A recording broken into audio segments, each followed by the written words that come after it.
Welcome to Moscow and Russia's graveyard of spies.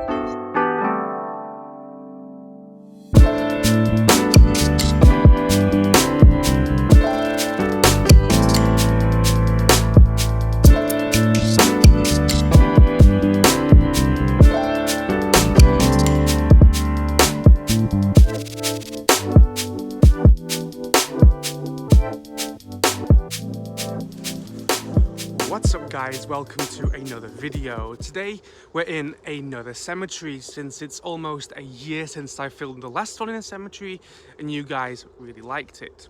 This is an interesting one. This is New Donskoy Cemetery, a 20th century necropolis sprawling to the south from this behind me, which is Donskoy Monastery here in the southwest area of central Moscow, right near where I live. It's been closed for new burials since the 1980s, so it's full of very historical and interesting people. The cemetery, which is outside the monastery walls right here, was established in 1910 when there's no more place for new burials inside the monastery, which had been there since the medieval times. So there's a very long list of famous historical figures here from the 20th century, and there are many rumours about who is buried here secretly from the Soviet times. But I'm here for one reason in particular: spies. This cemetery is the burial place of some of the world's most famous spies.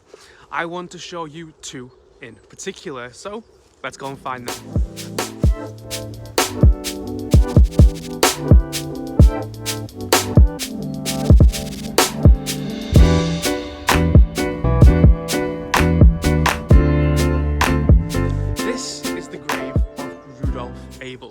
Rudolf Abel is a name you might recognize.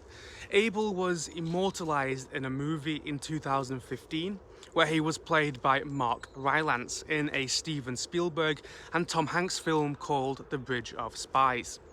Abel was a Brit born as William Fisher who moved to the USSR in the 1920s. He joined the Soviet military and then the intelligence service, and after World War II he joined the KGB and was sent to New York to work in a spy ring. He was betrayed by the defector Rhino Hanahan and spent 4 years in prison before being swapped for an American pilot captured by the Soviets.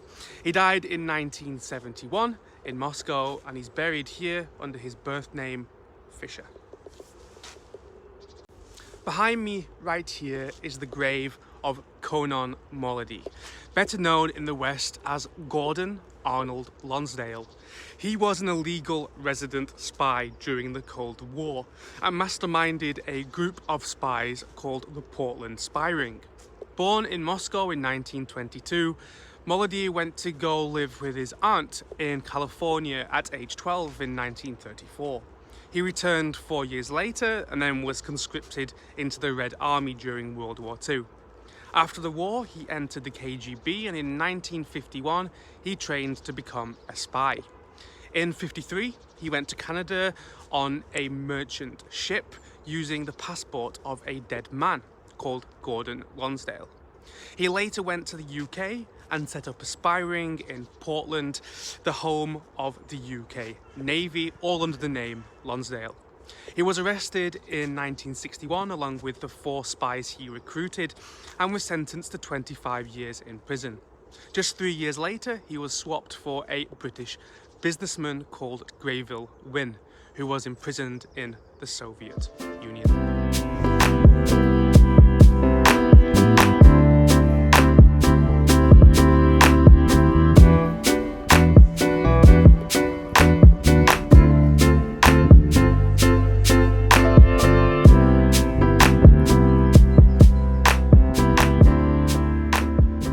Spies aren't the only people buried here, but they are some of the most interesting for me.